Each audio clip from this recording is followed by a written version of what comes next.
Hello, folks, and welcome to another episode of the Cubs Line Podcast. I'm Ryan Dunleavy, And I'm Ryan Zelensky. and thank you for joining us today. As the Cubs lost a tough 7-4 ball game in Game One of this three-game series in Houston. Ryan, any opening thoughts? Flexen's a dog, but other than that, pretty bad game. Horton just too many walks, too many meatballs, and just a tough loss. Yeah, not the homecoming that you wanted for Kyle Tucker. Obviously, he had a pretty rough game. So now let's get into our cards. Brought to you by Mark's Card Shop, located 914 Curtis Street in Downers Grove, Illinois. Their website is markscardshop.com. Thank you for sponsoring today's show and this segment. All right, our first guy, he's kind of a travel man. Started his career with the Brewers, went to the Angels, Astros, Royals, Cubs, back to the Astros, and then White Sox, and now he is currently on the Padres. He hit a What? Cubs. He hit a home run against the Cubs in the home opener. Oh, is he's a catcher? Yeah, Marty Maldonado. Martin Molinado. This next guy, he's an up and coming star. We've talked about him potentially starting for the National League or the American League in the All Star Game pitcher. He's a starting pitcher on the Houston Astros. Cubs are not facing him this weekend. He's a righty. Oh, Hunter Brown. Yep, Hunter Brown. And the last one, this guy has been on the Cardinals. He throws righty, but he's a big lefty. Second baseman, Cub killer. He was the final out in the ball game from yesterday. Oh, Nolan Gorman.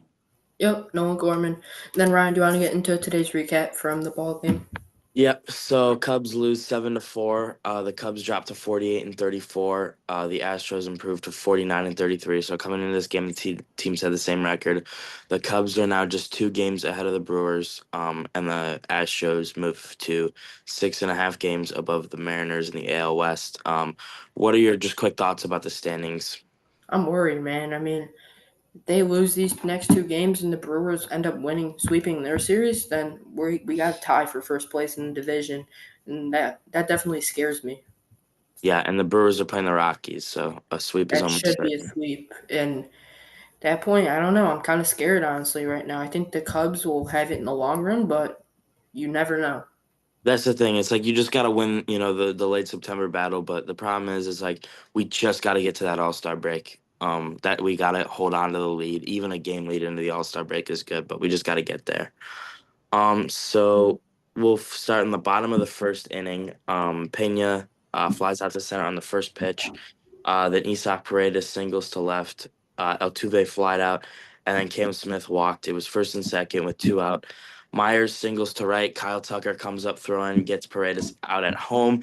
Kind of knew it was going to happen. Paredes isn't the fastest guy, and it was a very hard hit ball. Got to Tucker pretty quick, so good throw. I mean that's a huge momentum getter right throughout the potential go ahead run on the bottom of the first inning. What were your thoughts? First off, Paredes runs like he has bricks in his shoes. That was rough, definitely. But great throw from Tuck. Homecoming for him. Love to see it. Obviously, he wasn't really there at the plate, but that was a nice play, especially to get Cade Horton out, as definitely Yeah. we saw he had a lot of troubles with walks and location. Yes. Yeah, got or was able to pick him up there. Top of the second, Dansby Swanson, I believe, broke his bat, hit like It a was a little triple. like yeah, so he broke his bat, he like hit a little pop up. And then it was past the diving left fielder. It was Trammell. Yep. Um, he missed it, went all the way to the wall. Dansby kind of was like not running that fast, and then he saw it fell, and he was able to get to third. So you're thinking, all right, we're gonna take the lead. PCA grounds out to first. Carson Kelly strikes out swinging. Nico Horner flies out to right. An early moment where you're like, "Oh boy, this is going to come back to kill us." What were your, thoughts about how they stranded Dansby? The Astros are a great ball team, so ball club, so you need to capitalize whenever you can. I don't know why they didn't put on a squeeze there. I would have felt comfortable with it. Dansby has pretty decent speed. PCA is a good bunter. Kelly probably can bunt. I didn't like that there. And Kelly, you can't strike out there. You got to put the ball in play. Yeah, I agree. Just, I mean, an early moment in the game where you're like, "Oh boy, this could get ugly." And then the bottom of the second, more trouble for Cade Horton. Victor Cantini starts with a fly out, former Cub. Then Walker singles. Diaz grounds into a fielder's choice. So that put two on. Or sorry, Tremel walked and Pena got hit. yeah. So Tremel walked, and then Pena, I believe it was an 0-2 pitch. Yeah, so he got hit on an 0-2 pitch, loading the bases. Isak Paredes hits a ball where I thought it was getting down or trouble. Ian Happ makes an awesome um, catch to save at least 2 runs, maybe even 3. And again, escaping trouble. I was like, the thing is, as happy as I was about them, escaping trouble in the first 2 innings, I was like, well, they're eventually not going to. And we'll see that they didn't. But what were your thoughts about the Ian Happ catch? Oh yeah, great play. I mean, Cade Horton gets bailed out again, and I wasn't feeling too confident in his stuff after that. I mean, good play though. Yeah, it just didn't look like his day. Cubs go down in order in the third, and then the bottom of the third, this is where we run into trouble. So Altuve walks. Kate Horton had a lot of trouble with that. Cam Smith hit a single. Then Myers walked, so bases loaded, nobody out. Carantini hits a sac fly. Then he strikes out Walker. So I mean, here you are. You're thinking, all right, A little bit of just get him confidence. out. Anything, just a deep fly out, which would normally be a sac fly that you wouldn't like. I mean, still would get you out of the inning, and then he just floats a sweeper. Um, yeah, I won't say right over the plate, but right there. And it's a deep homer to left center into the Crawford box to make it 4-0. Yeah, this one went into the Crawford box, right? Yes, it did. I mean, not a terrible pitch at all. I mean, an outside sweeper, 84 miles an hour, but I mean, Diaz is a good hitter. Puts a barrel on it for his 10th home run on the year. You just kind of knew it wasn't Cade's day, but if you walk 2 out of the first 3 batters you see, chances are it's going to be a rough inning.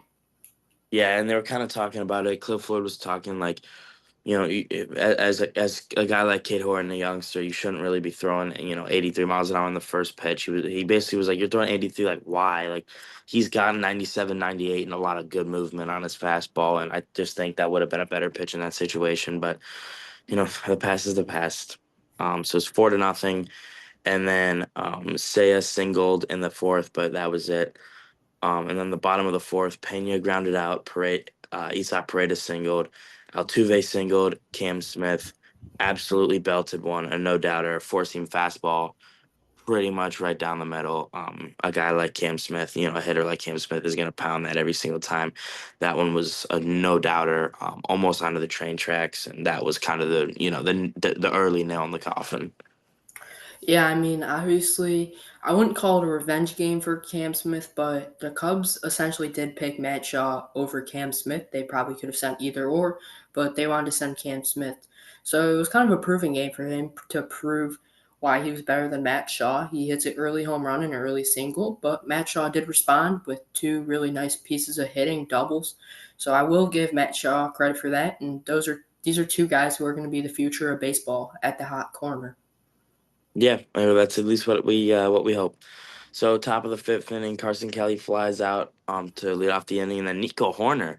I mean, that wasn't even like that thing didn't even barely get out. He put a charge into that one, 383 feet to left center, into the Crawford box to make it 7-1. So even at this time, it's like all right, like whatever. It's not really that big of a deal, but I have to see good it for though. Nico Horner. It's good for his All Star case, but I think Donovan maybe has 4 or 5 home runs. Maybe he hits a couple home runs, and he's getting talked about for an All Star. Yeah, that's what we're hoping. And then Justin Turner hits a double. So, guy on second, seeing, can the Cubs get something going? Matt Shaw flies out to right. Looked like it was either gonna go or be trouble in the corner, but Cam Smith made a Hard. good play on it. Yeah. And then Ian Happ grounds out to third. He had a rough day today, which I think he should stop switch hitting, honestly. He's just awful from the right That's a side. great take. I mean, I totally agree with that. He's not the same hitter right-handed that he is left-handed. It's 2 different approaches, and in his career, he's had way more success left-handed. And like some other guys, he needs to give up one side and focus on what he's better at, which is left-handed. That's a good take. Yeah, like I mean, even Ozzy Albies, I think, needs to stop hitting lefty because he's so much better righty. But Yeah, I think Ian Happ. I mean, Ian Happ is an unbelievable hitter from the left side, but I mean, I think if he wasn't a switch hitter, he's hitting like 244 right now. I think he could be hitting like 280 if he was. I mean, probably not that excessive, but he could be hitting a lot better if he was a lefty. Hmm. Um, and then not much action until the top of the seventh, so we go in 7-1. Carson Kelly singles, then Nico Horner walks. This is kind of when I was like, all right, like this is, your last gasp. If you're gonna come back, you got to make something happen here. Um, as I expected, Michael Bush uh, pinch hits for Justin Turner because the righty Ort was in the game. First pitch swinging. I don't know if I like the first pitch As a swing, pinch but hitter, but yeah, I'm fine with it. It was a low fastball, kind of low fastball, 98 miles an hour. I'm kind of fine with it. But if I'm a yeah, pinch hitter, I like to see a pitch first, personally. yeah. I mean, it was right there, so I guess his eyes light up. But yeah, I just would have liked him to take it. So then, one out, Matt Shaw, first and runners on first and second. I'm not gonna lie, much as I love Matt Shaw, I had no hope whatsoever. He took two sweepers right down the middle for his first two pitches, 0-2, fought off a sweeper, took two balls, and then hit a little bouncer down the third base line into the corner to score two, to make it 7-3. Matt Shaw on second, Ian Happ coming to the plate. I was like, all right, like one base hit, get it to 7-4, like 7-4 going into the eighth, like that's really good. Or, do some damage after Ian Happ and, keep the runs coming. But he takes a four seamer, pretty good pitch, swings at a slider down and in, swings at a four seamer up in the zone, brutal from Ian Happ from the right side again. Terrible. Kind of a good move by the Astros, putting the lefty in, forcing him to hit righty again. And then Kyle Tucker comes up, takes the first pitch for a ball, hits a foul, and then fouls out to end that inning. So, a positive to take away, a Matt Shaw two-run double, a Within little a grand, momentum. you always want to be within some type of home run. Exactly. So, you're kind of like, all right, we got, get the wheels going. Michael Bush comes in the seventh. Garantini lines out. Walker strikes out. Diaz gets the infield single, and then Tremel fouls out. So that was a quick, stress-free inning. Top of the eighth, Cubs go down in order, all strikeouts. Terrible, especially when it's from three of your guys' best guys. I mean, three guys who are expected to set the tone. I mean, it looks Except for Dansby. except from Dansby, but PCA and Saya, two guys that have probably will go to the All Star game this year, and you're looking at them. I mean, hey, tag along 2 runs. It's you're going in 2 runs going in the ninth inning, but at the same time, it's Josh Hader. You're not going to hit off him a lot, but the Cubs did. I mean, they put up what a run in the last inning with usually Hater came in just for the last AB. oh, but still, I mean, some Yeah. hope there. If you get some runs in there, 1 run ball game, runner on second. Loop and a blast, exactly. So, bottom of the eighth, Flexen shuts the door again. He was amazing today. And then in the top of the ninth, Carson Kelly walks. So that's kind of like, all right, like perfect. Got your leadoff guy on. It's what you need. Nico hit one that off the bat looked pretty promising, but I thought it was fun. it hung up. Yeah, it hung up for the first out. Then Michael Bush hit one I thought was falling for a base hit. Again, hung up. Cam Smith gets there. Matt Shaw then doubles again, so gets two doubles, three RBIs today, knocks in another run, and then Ian Happ, good contact from Josh Hader. Obviously, it was right at the center fielder, but I mean, I don't really think they were gonna score three with two out there, but yeah, he put a good charge into one, and that was the last out of the game. Personally, I'm fine with that. It shows fight. You all 3 outs are hard outs. It's showing fight, and that's what the team's done all year. I'll take that as a positive. Exactly. Like this surprisingly, I'm not too mad about this game. I think the only reason they lost is just because Cade Horton had too many costly walks. Like And I pitches honestly, right down the middle. yeah, yeah. I mean, I honestly like. There's positive to take away. Matt Shaw had a great day. Like, flex and pitch really well. They fought back. So I mean, I'm not gonna be too mad over this loss. The only thing I'm mad about is that they're only 2 games up now. But I mean, that's That's all right. We could take care of that. So now we will move into the pitching from today. Yeah, I'll give the Cubs. Cade Horton gets the loss on the day. He was a 3-2 on the year. 4 innings, 8 hits, 7 runs. All of them were earned. 4 walks, 2 strikeouts, 2 home runs. He's now at a 4.8 ERA. Chris Flexen goes 4 innings, 2 hits, no runs, 1 walk, 1 strikeout, no home runs. He's now at a 0.64 ERA. What was the biggest difference you saw from Horton and Flexen? I just think the costly walks, like Flexen only had one strikeout, but he just did his job, only gave up 2 hits. I mean, so they went the same amount of innings, right? So you could just compare them side by side. Same amount of innings, Flexen six less hits, didn't give up a run, only had one walk instead of Cade's four. Only had one strikeout, didn't give up a home run. He just did his job, he got outs. Um, I mean, that's pretty much, the extent of it. Another good Chris Flexen outing. Yeah, I love what I've seen from Chris Flexen. He's a great pickup from Jed Hoyer. I mean, I loved what I've seen from him this year, and he's done jobs. Coming in the bottom of the 10th inning, shut him down, pitch 4 innings, pitch early innings, late innings. He's done it all, and I've loved it. Yeah. Real quick before we get into the Astros pitching, do you swap the two, put Flexen in the rotation and put Horton in the bullpen? I like that a lot. Horton has more velo. He can get more strikeouts. Flexen can go more distance, I say. I love that. Yeah, I would be a-okay with that. Even an opener, go Flexen 5 innings, Horton go three, and then put Palencia in the ninth. Yeah, I mean that's sounds great on paper, but yeah, I think that would be, really good just to given it just to try it out, like see what happens. Yeah, for sure. And then Astros pitching, the southpaw Brandon Walter gets the win, moves up to 1-1 on the year. 6 innings, 5 hits, 1 run, and it was earned. No walks, 5 strikeouts, 1 home run. He's now at a 3.34 ERA. And then for a third of an inning, Caleb Ort came in. He gave up 2 hits, 2 runs. Both of them were earned. 1 walk, no strikeouts, no home runs. He's down to 6.23 ERA. And then to finish off that inning, for the other 2/3, Steven Okert comes in for 2/3 of an inning, no hits, no runs, 1 strikeout. He's down to 2.48 ERA, so he does a job there.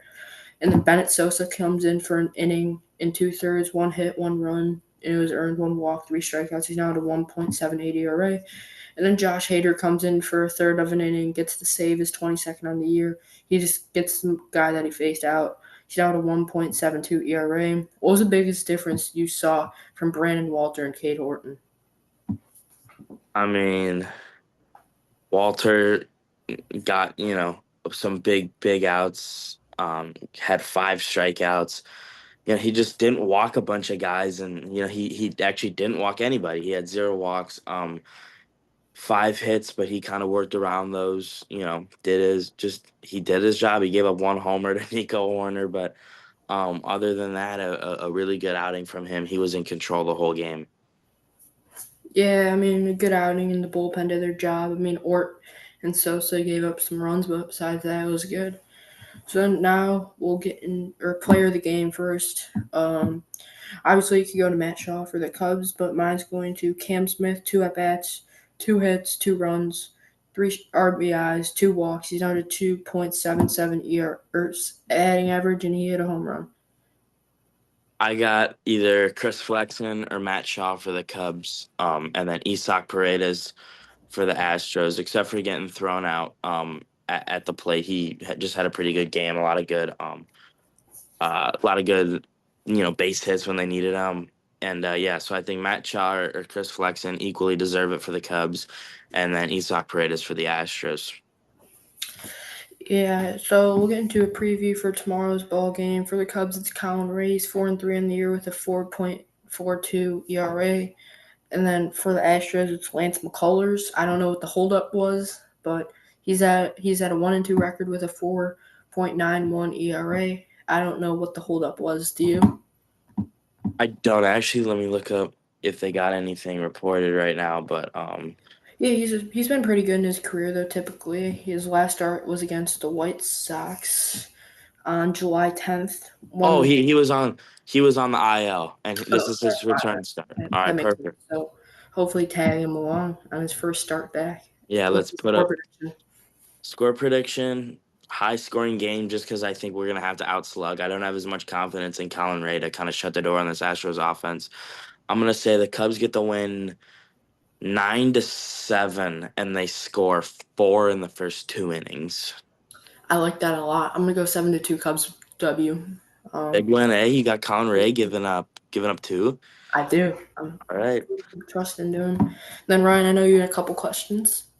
Yeah, so we heard rumors come in today and kind of yesterday that the Cubs are kind of looking at Jonathan India as a potential trade target for most likely third base. So Matt Shaw or Jonathan India to be at the hot corner for this team going down the second half and into the playoffs. Jonathan India purely off his experience, and he's a pretty. He could play wherever. If say a guy gets hurt, he could play second, short, outfield, primarily third though. Yeah, And I'm I like the experience, and I love if the Cubs can get India because I don't think it'd be too costly. I don't either. I mean, he's not going to cost a fortune, right? He's worth it. He's a great player. We've seen him a lot on Cincinnati, and yeah, I would love it if they have, him to play third. And um, yeah, so thoughts about Seth Lugo and or Carlos Estevez to pitch for this team. If I had to choose, probably Lugo because he's a starter and they really need it. I really like what I've seen from Seth Lugo, but Esteban's flamethrower in the bullpen, I love that too. So you would prefer Seth Lugo? I know I Yeah. kind of would too. Mm-hmm. Yeah. And then what do you think would be the package that you have to give up for Seth Lugo? Probably one of Triantos, Alcantara, and Casey, as well as like a 15 through 20th prospect pitching probably. Yeah, that makes sense. What's like the most you would give up for him? The most. Yeah. I would not give up two out of those three in one deal for sure. So maybe Casey and Rojas. All right, that makes sense. I probably would too. You don't want to give up too much, but he's a pretty valuable pitcher. I would like to see him, pitch for this team moving forward. So now we'll look at some of the scores around the MLB. The Pirates beat the Mets 9-1, so the Mets struggles continue as do the Cubs. The Yankees beat the A's 3-0. The Orioles beat the Rays 22-8. Wow, And you know what's crazy is the Rays had a 6-0 lead in this game. that's insane. They scored six in the third to go up 6-0, and they lost 22-8. Mhm. Um, the Twins beat the Tigers 4-1. Reds beat the Padres 8-1. Reds no hitter broken up. Martinez was pulled going into the ninth inning. He was at 112 pitches. Terry Francona pulled him, and then the Padres rallied in the ninth. I think they had two on when the game ended. The Cardinals beat the Guardians 5-0. Blue Jays beat the Red Sox 9-0. Phillies beat the Braves 13-0. So a lot of shutouts. The Giants beat the White Sox 3-1. Mariners beat the Rangers 7-6. Brewers beat the Rockies 10-6. Um, Dodgers beat the Royals 5-4. Nationals beat the Angels 15-9. The Marlins beat the D-backs 9-8. To round out the scores, we'll take a look at the standings here in a moment. So in the AL, the Yankees lead the East, Tigers lead the Central, Astros lead the West. No surprises really there. The Phillies have a half-game lead on the New York Mets in the NL East. Cubs 2-game lead in the NL Central. The Dodgers have a 6.5 game lead um, in the NL West. And then in the wild or in the just NL standings. Right now, the Cubs are the 3 seed. They would play host to the San Francisco Giants in the first round. Dodgers 1 seed, Phillies 2 seed, Cubs 3 seed, Mets 4, Brewers 5, Giants 6. And then the AL, the Tigers and Astros would have buys. The Yankees, the 3 seed, Rays 4, Blue Jays 5, Mariners 6. So any huge surprises in the MLB standings in the AL or the NL? Not in my opinion, but one thing I do want to say is I today let's switch it up from Immaculate Grid to MLB Pickle. So you guess the player, and it shows if it's right. So I'll Oh, start. like a Who should we, Wordle type thing. yeah, All right, kind of. let's do We it. just got through the players. So who should we go first? Do like how many letters is it? I'll do Matt Shaw. It doesn't give letters to start. No, you like Oh. guess the player and it shows like division. If you I got you. Okay, okay. so it says NL Central with a yellow. So he's probably in the NL righty from the US. So let's Ready? Wait. go Will. NL, wait, NL, ready? Yeah, well, I'll go Will Smith. So he's in not in the NL. So he's in the AL Central righty from the US. I was thinking on the White Sox. I'll go Austin Slaughter or Austin Slater. He's in the AL Central righty. He's around 32 years old. So older. Guardians, should we go J-Ram? Or just guessing the team. Jerem's, oh, I mean, yeah. I just guessed the team. He's not on the Guardians. So Royals, righty. Pitcher, maybe? Seth Lugo? Let's see if he's a pitcher. He's on the Royals. He's from the USA. He's around 35, and he's a starting pitcher. So I know Brady Singer's in that rotation. He's a starting pitcher. Singer's in that rotation, but he's too old for that age. Wait, you said he's 35? Around yes, or around 35, probably like 33 or 34. Four. Starting pitcher, 34, So it's 35. Brady Singer, Seth Lugo, Is it Michael Waka or is he too old? No, he's too old. Lorenzen maybe. I know it's because I know uh Reagan's is hurt, so it's probably Lorenzen or Waka. I'll Yeah, go Lorenzen first. okay. That would be correct. Michael Lorenzen. Let's go. Got that in sixth. I think that was pretty fun. That was pretty fun, yeah. I Thank you like guys for tuning in to today's episode. Signing off, Ryan Dunleavy. Ryan Zelinsky. See you guys in the next episode.